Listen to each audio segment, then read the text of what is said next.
अच्छा जी, so lecture number 4 is basically ordinary differential equations के ऊपर जो फर्स्ट ऑर्डर की होती हैं हमने क्या क्या चीज़ें करनी है। नंबर वन थिंग जो हमने करनी है, सेपरेबल इक्वेशंस हैं, फिर equations reducible to separable forms हैं, होमोजेनियस इक्वेशंस हैं, एग्जैक्ट डिफरेंशियल इक्वेशंस हैं और लीनियर और नॉन लीनियर डिफरेंशियल इक्वेशंस हैं। Starting with the separable equations जो कि इस लेक्चर में डिस्कस हुआ है। सेपरेबल इक्वेशन बेसिकली क्या है कि आपके पास एक इक्वेशन है dy/dx और ये फंक्शन के इक्वल है किसी, ठीक है, ये मतलब फंक्शन पे लिखी हुई है, फंक्शन के टर्म्स में लिखी हुई है।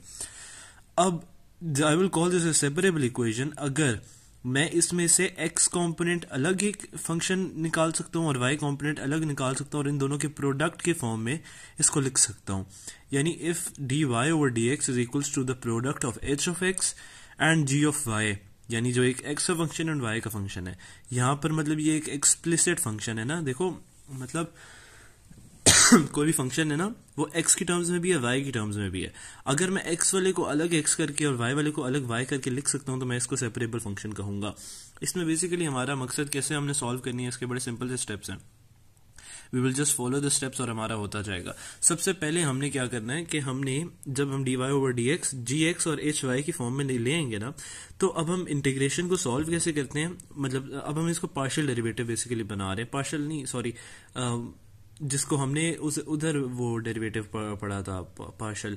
अब dx को जब हम इधर लेके जाएंगे और इस hy को इधर लेकर आएंगे तो ये dy/hy और gx/dx बन जाएगा। अब अगर मैं यहाँ पे इंटीग्रेट करना चाहूँ तो मैं इंटीग्रेट कर सकता हूँ। मैंने सिर्फ इंटीग्रेशन के निशान लगाने हैं, इधर dx भी पड़ा हुआ है, उधर dy भी पड़ा हुआ है, h ऑफ y ये वाला फंक्शन इंटीग्रेट हो जाएगा और g ऑफ x इंटीग्रेट हो जाएगा। ठीक है, मूविंग ऑन।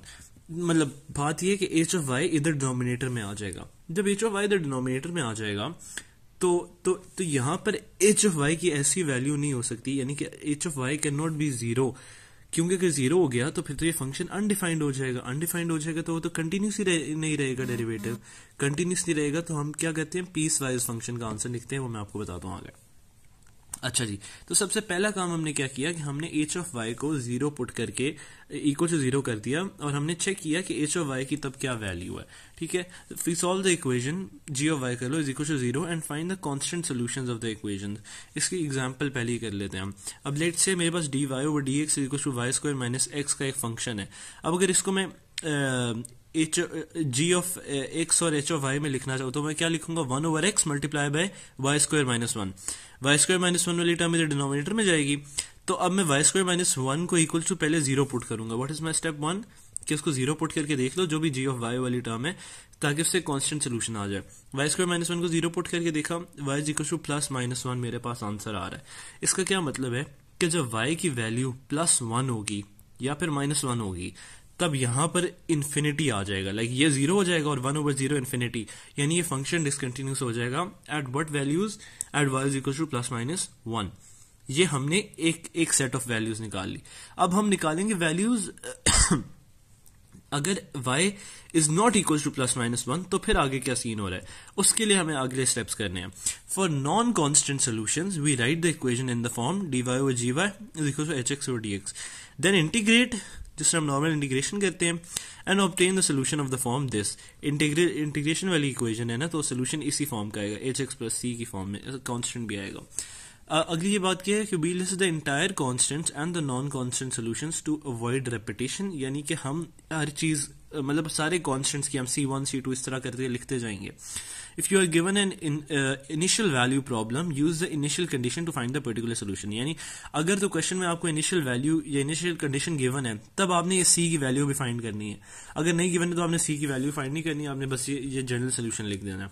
एग्जाम्पल, अब उसने बोला है कि इसका ना आप फाइंड द पर्टिकुलर सोल्यूशन निकालो और उसने में एक कंडीशन दे दी है। सबसे पहले हमने क्या किया, step 1 y² minus 1 is equal to 0, y is equal to +-1। अब ये वो वैल्यूज हैं जो कि कांस्टेंट सॉल्यूशंस हैं। इनके अलावा का सोल्यूशन हमें कैसे मिलेगा, जब हम y को इधर ले जाएंगे डिनोमिनेटर में, y को डिनोमिनेटर में लेके जाएंगे जब, तो हमारे पास ये एक पार्शियल फ्रैक्शन बन जाएगी। y² माइनस 1 है ना, y² माइनस 1 का मतलब है y माइनस 1 y+1, तो हमारे पास ये वाली पार्शियल फ्रैक्शन बन जाएगी। हमें पार्शियल फ्रैक्शन सॉल्व करनी पड़ेगी अलग से, जिस तरह हम आराम से सॉल्व करते हैं। a over v minus one आ जाएगा और फिर b plus b over v plus one आ जाएगा। हम दोनों की वैल्यूज निकालेंगे तो हमें पता चलेगा कि b जो है ना मेरा माइनस वन है, तो मेरे पास ये वाली पार्शियल फ्रैक्शन आ जाएगी। इसको मैं सिंपल इंटीग्रेट कर दूंगा।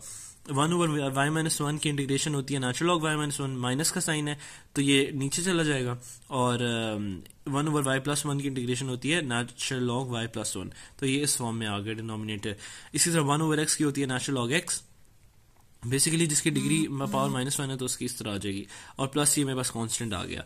अब उसने मुझे क्या दिया हुआ है, उसने मुझे वैल्यू दी हुई है initial condition y at 1 is equal to 2, तो मैं ये पुट करूंगा और मैं c की वैल्यू निकाल लूंगा। अब जब मैं y at 1 is equal to 2 कर रहा हूं, मतलब x की वैल्यू 1 है, y की वैल्यू 2 है, तो बेसिकली क्या हो रहा है, मैं यहाँ पे 2 पुट कर रहा हूँ, 2 माइनस 1 1, 2 प्लस 1 3, 1/3 बच गया, और नेचुरल लॉग 1 is 0, तो क्या मेरे पास बचा 1/2 natural log 1/3, c is equal to 1/2 natural log 1/3। ये मेरे पास c की वैल्यू आ गई। यहां पर रुक नहीं जाना, आपने इस c की वैल्यू को जनरल सोल्यूशन में वापस पुट करके दिखाना है कि ये मेरे पास मेरा सोल्यूशन है बेसिकली। तो आपने वही किया, y 1/2 natural log y minus one y plus one is equal to natural log x plus c की क्या वैल्यू है बेसिकली 1/2 नेचुरल लॉग 1/3। आपने ये शो करना होगा, मतलब इस तरह की फॉर्म में आप शो कर दोगे क्योंकि इसने आगे निकाला है। और दूसरा सोल्यूशन क्या है मेरा, y is equal two plus minus one, यानी y या तो मतलब y अब कंप्लीटली डिफाइन हो रहा है, या तो y प्लस माइनस वन हो सकता है या फिर y की वैल्यू यहां से निकलेगी। ठीक है, अब मेरा फंक्शन कंप्लीटली डिफाइन हो रहा है। हमने जो सब पहले स्टेप की वैल्यूज लिखी थी वो हमने यहाँ पे लिख ली। अभी अगर हम अलग एग्जांपल एक न्यू एग्जांपल देखते हैं, ये जो उसने किया ना y is equal to 3 plus X square 3 minus X square, ये उसने बेसिकली इसी पूरे को एक इम्प्लिसिट फंक्शन बना के लिख दिया, मतलब इसमें कोई बड़ी बात नहीं की उसने। और वो कैसे हो रहा है उसका हल्का सा सोल्यूशन ये है कि नेचुरल लॉग ये बन रहा था ना लेफ्ट साइड पे 1/2 इधर सामने लिखा हुआ था तो वो उसकी पावर में आ गया। इसी तरह यहाँ पर दो नेचुरल लॉग्स थे, उनको हमने ऐड मतलब जो नेचुरल लॉग अगर प्लस हो रहे हो तो वो मल्टीप्लाई हो जाते हैं, 1/3 ये आ गया। नेचुरल लॉग से कट जाएगा, आप स्क्वायरिंग कर लोगे। इस तरह सॉल्व करते करते ना, मतलब सिर्फ y को आइसोलेट करने से आपके पास एक्स स्क्वायर प्लस 3 और 3 माइनस एक्स स्क्वायर, यानी ये एक इम्प्लिसिट फंक्शन बन जाएगा, यानी जो एक वेरिएबल की फॉर्म में लिखा होता है, या इम्प्लिसिट एक्सप्लिसिट इम्प्लिसिट बन जाएगा जो कि एक वेरिएबल की फॉर्म में दूसरा डिफाइन हो जाएगा। Moving on to the next example, solve the differential equation this. अब इसमें आप देखो, आपने इसको सेपरेट करना है इक्वेशन को। आप किस तरह कर सकते हो कि आपके पास सिर्फ y वाला कंपोनेंट बनेगा, क्योंकि इसका एलसीएम जब लोगे तो y square plus 1 over y square बन जाएगा। ठीक है, ऐसे 1 plus y square over y square multiply by 1। आप 1 को एक कंपोनेंट ले लोगे और आप इसको एक फंक्शन ले लोगे। 1 भी तो एक फंक्शन ही है ना देखा जाए।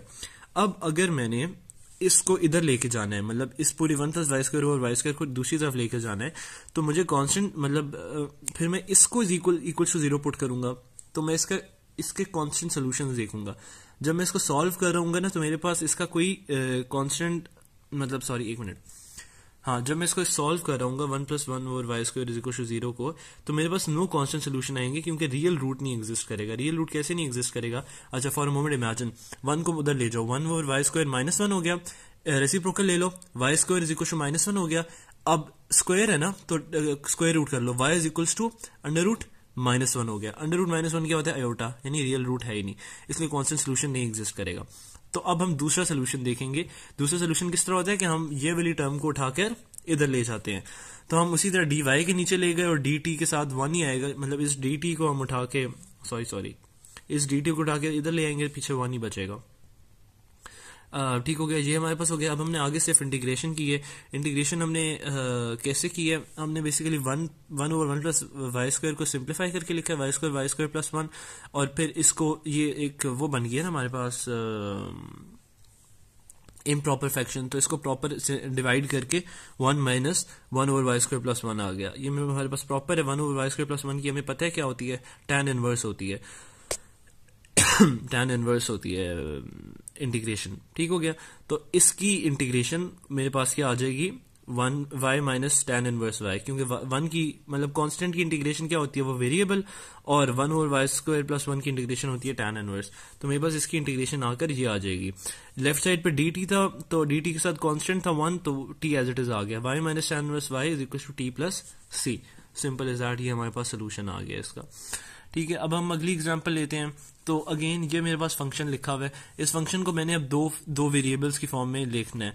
तो अगर मैं इन दोनों y वाली टर्म से y कॉमन ले लूं तो मेरे पास पीछे क्या बचेगा, और मैं मतलब y वाली टर्म से y कॉमन ले लूं और जो वन प्लस टी स्क्वायर से 1 कॉमन ले लूं, ठीक है, तो मेरे पास ये दो फंक्शंस आ जाएंगे। ये सिंपल मिड टर्म ब्रेक है, इसमें कोई हार्ड एंड फास्ट लॉजिक नहीं है, ठीक है।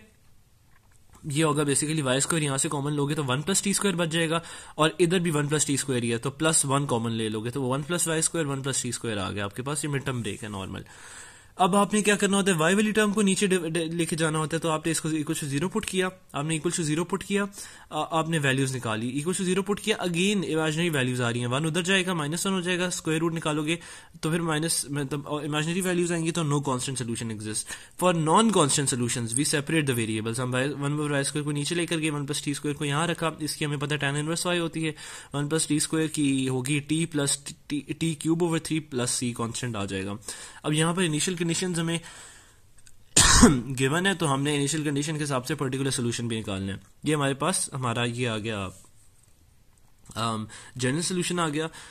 जनरल सोल्यूशन के बाद हम इनिशियल कंडीशंस पुट करेंगे, y at 0 is equal to 1, y 1 है मेरा, और किस पे 0 पे, मतलब जो मेरा पैरामीटर है, मतलब मेरा t 0 है, तो ये भी 0 ये भी 0, तो 1 is equal to tan inverse 1 is equal to tan c है।